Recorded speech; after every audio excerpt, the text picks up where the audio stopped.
నిన్న ఒక video post చేశాను. మా అమ్మ వాళ్ళ చేలోకొచ్చాను. చాలా బావుంటది. పీస్‌ఫుల్‌గా ఉంటదని చెప్పి.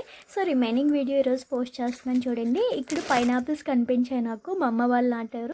నాకు న్యాచురల్‌గా అంటే మనంతట మనం పండించుకొని తిన్నవి చాలా ఇష్టం బయటోట్ల కన్నా. ఎందుకంటే ఫ్రీగా వస్తాయి కదా! అలా అని కాదండి.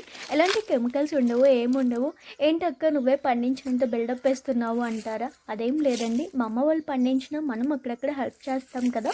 ఇక్కడుంటే హెల్ప్ చేస్తాం. ఇక్కడ లేకపోవడం వల్ల ఇప్పటి వరకు చేయలేదు. ఉన్నప్పుడు చేస్తున్నాం కదా! సో, ఇక్కడ ఒకటి చిక్కింది, పండింది. హ్యాపీగా ఫీల్ అయిపోయి తెగ తెంపేసాను. తెంపాక తెలిసింది ఏవో కొరికేసాయి వాటిల్ని. ఇది చూడగానే నా ఫేస్‌లో ఆనందం చూడాలి. కానీ యూజ్ లేకుండా పోయింది. ఏం చేస్తాం ఇప్పుడు ఇది ఆవులకి గానీ, పక్కన పడేయడం గానీ తప్ప ఏం చేయలేము. సో, ఇక్కడ మామిడికాయ చెట్టు చూసారా ఎంత పెద్దగా ఉందో. కానీ ఒక కాయ కూడా లేదు. నో యూజ్ అనమాట. దూరం నుంచి కనిపిస్తున్నాయి ఏంటి అనుకుంటున్నారా? పనస పళ్ళు. మీలో ఎంతమందికి ఇష్టం కామెంట్ చేయండి. నాకైతే అస్సలు ఇష్టం లేదు. జాక్ ఫ్రూట్ అంటారు దాన్ని. ఇప్పుడే మామిడి చెట్టు నుంచి పండు రాలింది చూసారా ఎంత మొగ్గిందో. ఇవన్నీ నేను దొంగతనం చేశాను. మా అమ్మ, మా నాన్న పాక దగ్గర లేరు.